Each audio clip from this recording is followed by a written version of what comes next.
If you find yourself in a situation where you can lock in and understand what to do when somebody's going through a crisis, you see the wounds and the scars, why is it that it get treated differently when it comes to mental health?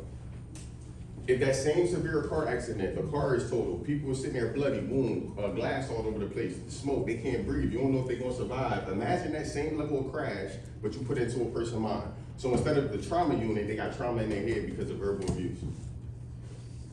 Imagine they sitting in front of the doctor and they gotta get CPR, but now this is where the therapist or the pastor have to step in. Why is it treated so differently? Something that I want us to understand. As I continue to travel and I run into different settings, whether 12 to 17-year-olds in an academic setting, juvenile delinquent setting, or mental health setting, I find it's something that happens with adults that gotta be spoken about that's not spoken about enough. The kid hit about 11 and a half years old, and all of a sudden they come out of the I'm cute phase.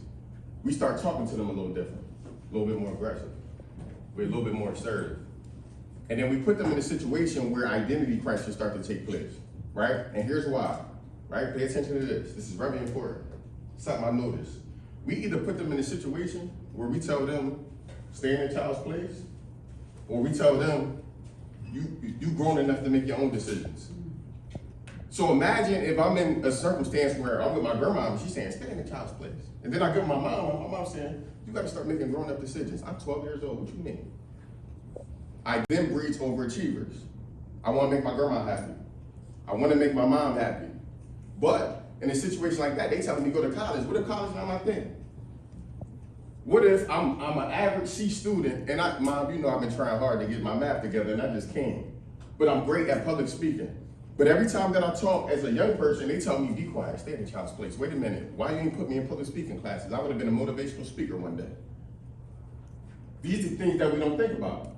Maybe I'm good in front of a camera. Some people just natural. You get in front of a camera, they know exactly what they do. They know how to look, they know the angles, they know, right? They know. Mom, why are you trying to tell me to go to, and college not wrong, you just read my bio. I got all the degrees in the world. But I'm here to let you know that it's not for everybody. Mental health. The definition of mental health is the state or condition of a psychological and your emotional well-being. But I think it's something in that definition that's missing. What people don't realize, if you take the word psych and you look it up, y'all can look it up, y'all get a chance, not right now, y'all get a chance. Psych doesn't just mean your mind, it means your soul. So if psych means your mind and your soul, then I'm telling you that your mind and your soul is interconnected. So if you're going through a mental health crisis, you might want to check your spiritual maintenance. Who praying for you? Last time you talked to God about what's going on. Yeah, therapist is needed, but also you need to handle that mentally. I want to read this quote that I always read when I have these type of keynotes. And I'm going to read it twice because I wanted to settle with you. A child who is not embraced by the village will burn it down to feel its warmth. Read it again. A child who is not embraced by the village will burn it down to feel its warmth. Here's what I'm saying. Kids need acceptance and validation.